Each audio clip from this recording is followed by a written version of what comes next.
அருமை நண்பர் அஸ்கர் அலி அவர்கள் எழுதிய திராவிடம் 2.0 என்கிற இந்த அருமையான நூல் வெளியீட்டினுடைய நிகழ்வில் பங்கேற்று சிறப்பித்து நூலை வெளியிட்டு விடைபெற்று சென்றிருக்கிற நாடாளுமன்ற உறுப்பினர், திராவிட முன்னேற்றக் கழகத்தினுடைய துணை பொதுச் செயலாளர் அருமை சகோதரி கனிமொழி அவர்களே, நூலை பெற்றுக்கொண்டு அரங்கில் அமர்ந்திருக்கிற அருமை நண்பர் நாடாளுமன்ற மாநிலங்களவை உறுப்பினர் எம் அப்துல்லா அவர்களே, உரையாற்றி அமர்ந்திருக்கிற பேராசிரியர் ஜெயரஞ்சன் அவர்களே, அருமை நண்பர் நியானானா ஆண்டனி அவர்களே, செந்தில்வேல் அவர்களே, தொகுத்து வழங்கி கொண்டிருக்கிற பேராசிரியர் மஞ்சுளா அவர்களே, அருமை மார்க்க அறிஞர் சதீதுத்தீன் பாக்கவி அவர்களே, அரங்கு முழுவதும் நிறைந்திருக்கிற பெரியோர்களே, தாய்மார்களே, உங்கள் அனைவருக்கும் என்னுடைய அன்பான வணக்கத்தை தெரிவித்துக் கொள்கிறேன். மிக முக்கியமான ஒரு நூல் வெளியீட்டு விழாக்கள் இன்றைக்கு பெரும்பாலும் ஆட்கள் இல்லாமல் நடக்கின்றன. ஆனால் அரங்கு நிறைந்து ஒரு நூல் வெளியீட்டு விழா நடக்கிறது என்பது மிகப்பெரிய மகிழ்ச்சியை தருகிறது, ஆறுதலை தருகிறது, நம்பிக்கையை தருகிறது, ஒரு புதிய உத்வேகத்தையும் தருகிறது. சிறு நூல் தான், ஆனால் சிறு நூலை கொண்டு வந்திருப்பவர்கள் யார் என்று ஆண்டனி சொன்னார். அதுதான் ஒரு சிலிர்ப்பை தந்தது. அஸ்கர் அலி அவருடன் நட்புக்குரியவர்களாக இருப்பவர்கள் சமூகத்தில் பெரிய மனிதர்களாக இருக்கிறோம். ஆனால் அஸ்கர் அலி யார் என்று கேட்டால் அவர் ஒரு சிறு வணிகர். அவர் நூலை எழுதியிருக்கிறார். நூலை யார் வெளியிட்டிருக்கிறார், பதிப்பித்திருக்கிறார்? செலவு செய்து பதிப்பித்தவர் ஒரு ஓட்டுநர். முடிதிருத்தும் நிலையங்களிலும் தேநீர் கடைகளிலும் வளர்ந்தது திராவிட இயக்கம் என்று சொல்லுவதே, அது அப்படியே இன்னும் அந்த எளிய மனிதர்களின் கைப்பிடிக்குள் தான் இருக்கிறது என்பதனுடைய ஒரு சான்று இந்த மேடை. எளிய மனிதர்கள் தான் இந்த இயக்கத்தை வலுவோடு வைத்திருக்கிறார்கள், உயிர்ப்போடு வைத்திருக்கிறார்கள். அவர்களால் தான் இந்த இயக்கம் காப்பாற்றப்பட்டுக் கொண்டிருக்கிறது. எனவேதான் இந்த இயக்கத்தை ஆதிக்க சக்திகளால், அதிகாரம் மிக்க சக்திகளால் எதுவும் செய்ய முடியவில்லை. அந்த எளிய மனிதர்களை போய் கட்சிக்கு சேர்த்து வா என்று கட்சிகள் கட்டளையிடுகின்றன. திராவிட முன்னேற்றக் கழகம் மீண்டும் மக்களிடம் போகிறது. நாங்கள் விடுதலை சிறுத்தைகள் மக்களிடம் போகிறோம். பல்வேறு கட்சிகளும் மக்களிடம் போய் நம்முடைய சாதனைகளை சொல்லி, நாம் பயணப்பட்டு வந்த தடத்தை சொல்லி, நம்முடைய எதிர்கால இலக்கை சொல்லி, இந்த இயக்கம் ஏன் இந்த மண்ணுக்கு அவசியம் என்பதை சொல்லி, மக்களிடம் நம்முடைய இயக்கத்தை பற்றி சொல்லி, இந்த இயக்கத்தை நீங்கள் ஏற்றுக்கொள்ளுங்கள் என்று பல்வேறு வகையான மூவ்மெண்ட் நடக்கிறது. அப்படி ஒரு மூவ்மெண்ட் தான் பாஜகவும் எடுக்கிற ஆள் சேர்ப்பு மூவ்மெண்ட். ஆனா அதுக்கு என்ன விடை கிடைச்சது தமிழ்நாட்டில்னா, பாஜக பொறுப்பாளரே வந்து பாஜக தலைவரிடம் சொல்கிறார், சோறு கூட போடுறோம், ஆனா ஓட்டு போட மாட்டோம். மிக மிக பெருமிதமாக இருந்தது, ஆறுதலாக இருந்தது. தமிழ்நாட்டின் களம் இன்னும் இந்த எளிய மனிதர்களால் இப்படி இருக்கிறது. அந்த பாஜக பொறுப்பாளரிடம் அந்த வார்த்தையை சொன்னவர் தமிழ்நாட்டில் உள்ள ஒரு எளிய மனிதர். ஏனென்றால் தமிழ்நாட்டுக்கே உரிய பண்பு விருந்தோம்பல் பண்பு. யார் வந்தாலும், எதிரியே வந்தாலும், பகையாளியே வந்தாலும் அவர்களுக்கு உணவு கொடுத்து உபசரிக்க வேண்டும் என்கிற அந்த பண்பு. எனவே அந்த மக்கள், எளிய மக்கள், சோறு போடுறோம், ஓட்டு போட மாட்டோம். சோறு போடுவது என்பது எங்களின் பண்பு. ஆனால் ஓட்டு போடுவது என்பது அது எங்களின் பண்பாட்டை, எங்களுடைய நாகரிகத்தை, எங்களுடைய மொழியை, எங்களுடைய மாநிலத்தை, எங்கள் பிள்ளைகளின் எதிர்காலத்தை காப்பாற்றுகிற பொறுப்பு சார்ந்தது. அதை விட்டுக் கொடுக்க முடியாது. உன் கையில் கொடுத்து விட்டால் என்னாகும் என்றால் 50 ஆண்டுகளுக்கு முன்னால் தமிழ்நாட்டில் ஒரு காட்சியை கண்டோமே, ஆயிரக்கணக்கான பள்ளிக்கூடங்களை ராஜாஜி மூடினார் என்கிற அந்த காரணம் இன்றைக்கு அதை 50 ஆண்டுகள் கழித்து உத்தரப்பிரதேசத்தில் காண்கிறோமே. 5000 பள்ளிக்கூடங்களை யோகி மூடப் போகிறார் என்று உச்சநீதிமன்றத்தில் அவசர வழக்காக போய் நிற்கிறதே, தடுத்து நிறுத்துவதற்காக. இன்றைக்கு உத்தரப்பிரதேசத்தில் பார்க்கிற காட்சியை தமிழ்நாட்டில் ஏற்கனவே பார்த்தோம், மீண்டும் பார்க்க வேண்டிய நிலை வந்துவிடும். எனவே உங்களுக்கு ஓட்டு போட மாட்டோம், சோறு வேணா போடுறோம். தமிழ்நாட்டு மக்கள் தெளிவாக இருக்கிறார்கள். அந்த மக்களிடம் நம்முடைய வரலாற்றை திரும்ப திரும்ப நாம் சொல்ல வேண்டி இருக்கிறது. ஏனென்றால் இந்த மண்ணை ஒரு உத்தரப்பிரதேசமாக மாற்றிவிட முடியாதா என்று பல தரப்பிலும் இன்றைக்கு வேலைகள் முடுக்கிவிடப்பட்டிருக்கின்றன. பல முனைகளிலும் அவர்கள் வேலை செய்கிறார்கள். அந்த வேலையை முறியடிக்க வேண்டும் என்றால் நாம் வேலை செய்யணும். நாம் நம்ம வரலாறு சொல்லணும். இப்ப நாம நம்ம வரலாறு சொன்னாலே பிரச்சனையா மாறுது, சர்ச்சையா மாறுது. அதுதான் இப்ப சிக்கலா இருக்கு. செந்தில்வேல் சொன்னார்,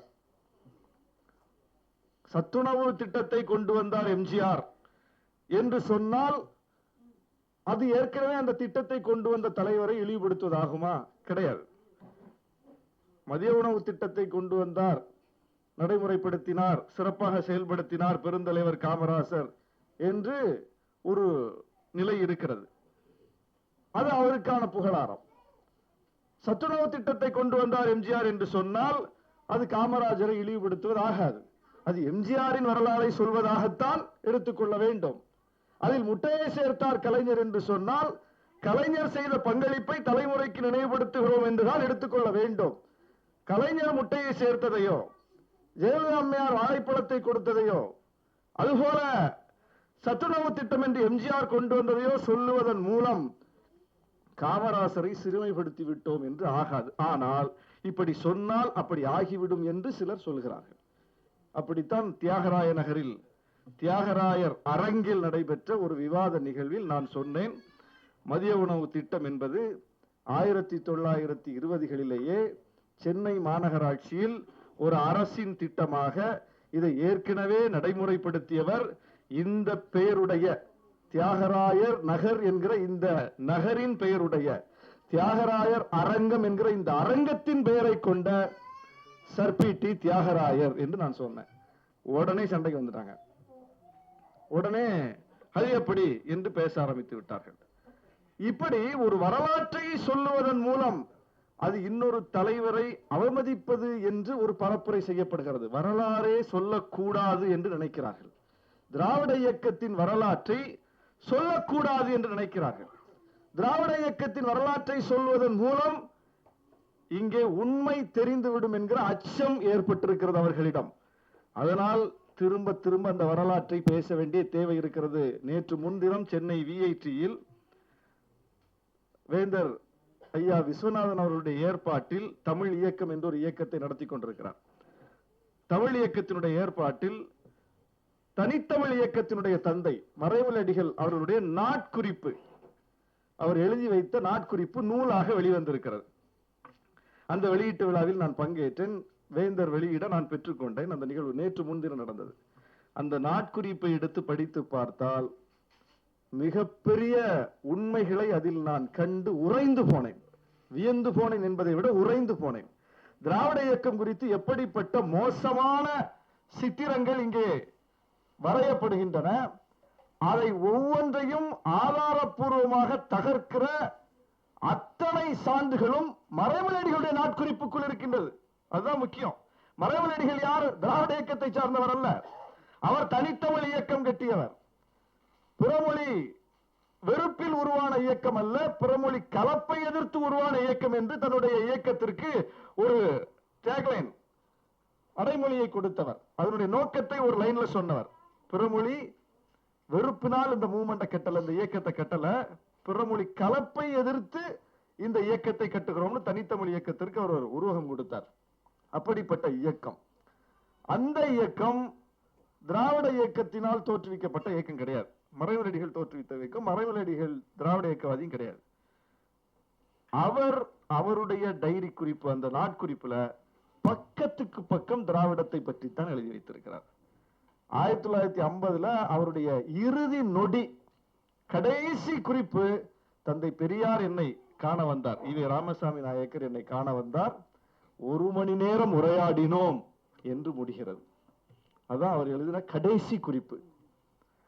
திராவிட இயக்கம், சுயமரியாதை இயக்கம், குறிப்பாக தந்தை பெரியார் அவர்கள் கடவுள் மறுப்பு பிரச்சாரத்தை முன்னெடுத்த போது அதை எதிர்த்து திருவிக உள்ளிட்ட அறிஞர்களை அழைத்து, சைவ சித்தாந்தத்தை பின்பற்றக்கூடிய அறிஞர்களை எல்லாம் அழைத்து மறைமலடிகள் சொல்றார், ஊர் ஊரா அந்த பிரச்சாரத்தை முறியடிக்கிறதுக்கு நம்ம கூட்டம் போடணும், இவங்க ரொம்ப மோசமா போயிட்டு இருக்காங்க, கடவுள் மறுப்பு பேசுறாங்க, இது தமிழ்நாட்டை பாழாக்கிடும், இந்த மண்ணை பாழாக்கி விடும், எனவே இதற்கு பதிலடி கொடுக்கக்கூடிய வகையில் ஊர்தோறும் கூட்டங்களை போடுங்கள், நான் பேசுகிறேன் பெரியாரை எதிர்த்து அப்படின்னு சொல்றார். அந்த அளவுக்கு 2 பேருக்கும் இடையிலே முரண் இருந்திருக்கிறது. இவர் ஒரு மூமெண்ட், அவர் ஒரு மூமெண்ட், இது வேற இயக்கம், அது வேற இயக்கம். ஆனால் ஒருபோதும் அந்த முரண் பகை முரணாக இல்லை. அந்த நூல் முழுக்க பார்க்கிறோம், பகை முரணாக இல்லை. முழுக்க முழுக்க மறைமலடிகள் எழுதிய கட்டுரைகள் அனைத்தும் திராவிடன் என்கிற இதழில் தான் வெளிவந்திருக்கிறது. இன்றைக்கு நான் திராவிடன் இதழுக்கு இந்த கட்டுரை அனுப்பினேன். அப்புறம் எழுதுறார், இன்றைக்கு நான் எழுதிய கட்டுரை திராவிடன் இதழில் வந்திருக்கிறது என்று அவர் முழுக்க முழுக்க திராவிடம் திராவிடம் திராவிடம் என்றுதான் அந்த நாட்குறிப்பு பூரா இருக்கு. மிக முக்கியமாக இந்தி திணிக்கப்பட்ட போது இந்தி திணிப்பை எதிர்த்து ஈவே ராமசாமி நாயக்கருடன் இணைந்து மிகப்பெரிய போராட்டத்தில் நாங்கள் ஈடுபட்டோம் என்று மறைமலடிகள் குறித்து வைத்திருக்கிறார். இந்தி திணிப்பை எதிர்த்து தமிழை பாதுகாப்பதற்கு, தமிழ்நாட்டை பாதுகாப்பதற்கு நாங்கள் இணைந்து இயங்கினோம் என்று அவர் எழுதி வைத்திருக்கிறார். இதுதான் அசல் பக்கம். இதுல இன்னும் வியப்பான ஒரு விஷயம், பெரியார் ஒரு பிறமொழியாளர் என்பதனால், அவர் தமிழை தாய்மொழியாக கொண்டிராதவர் என்பதனால், தன்னுடைய இயக்கத்திற்கு தமிழர் கழகம் என்று வைக்க முடியாத நிலையில் அவர் பிறமொழியாளர் என்பதனால் அதில் ஒரு எஸ்கேபிசம் என்பதை போல திராவிடம் என்கிற சொல்லை கொண்டு புகுத்தி திராவிடத்துக்குள் பதுங்கிக் கொண்டார், தமிழர்களை திராவிடர்களாக மாற்றிவிட்டார் என்று ஒரு பொய்யுரை சொல்லப்படுகிறது. அதுல மறைமலடிகள் எழுதி வைத்திருக்கிறாரு, 1918 என்ன அழைச்சாங்க, ஒரு இளைஞர் கூட்டம் அழைச்சாங்க.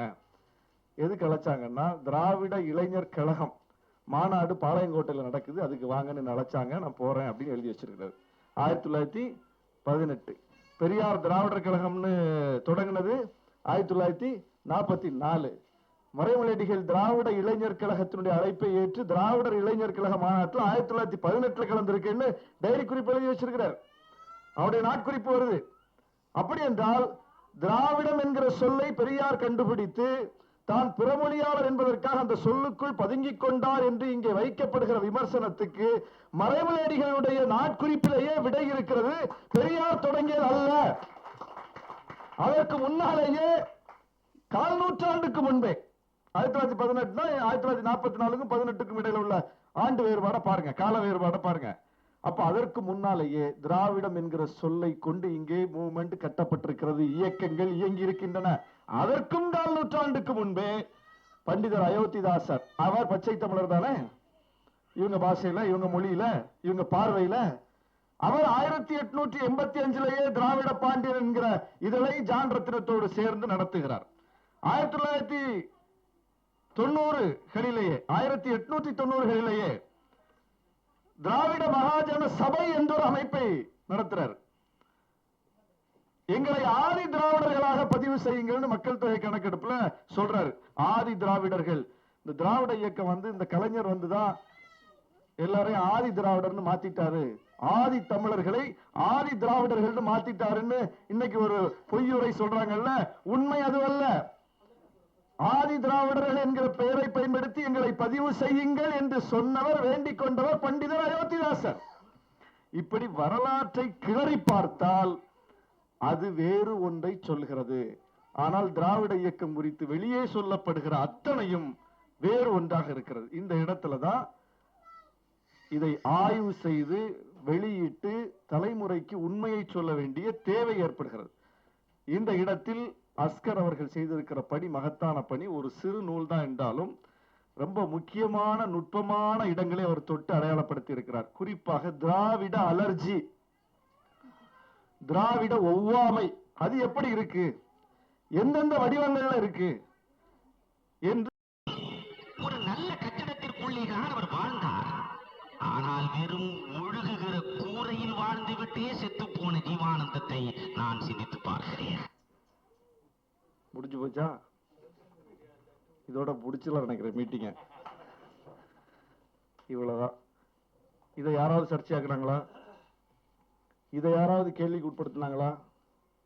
எப்படி தமிழறிவு மணியன் இப்படி காமராசரை பற்றி பேசலாம் என்று ஒரு ஊடக விவாதமாவது நடந்ததா? இப்ப இங்க என்ன நடக்குதுங்க?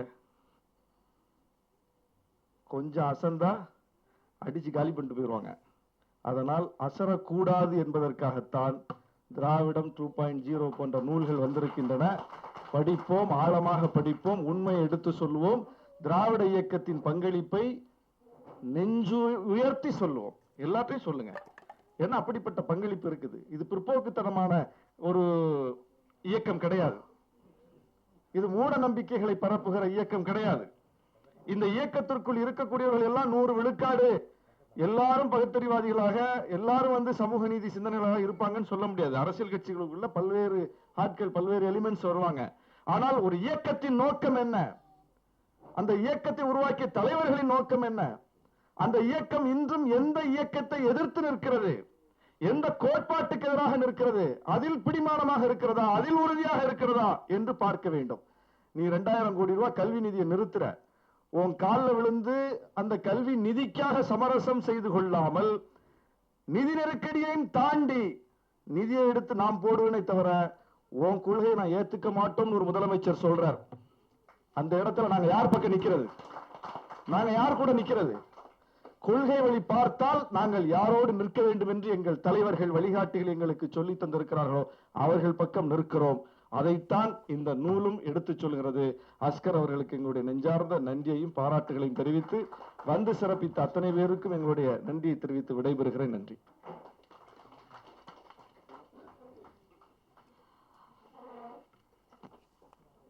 கொள்கை ரீதியில முரண்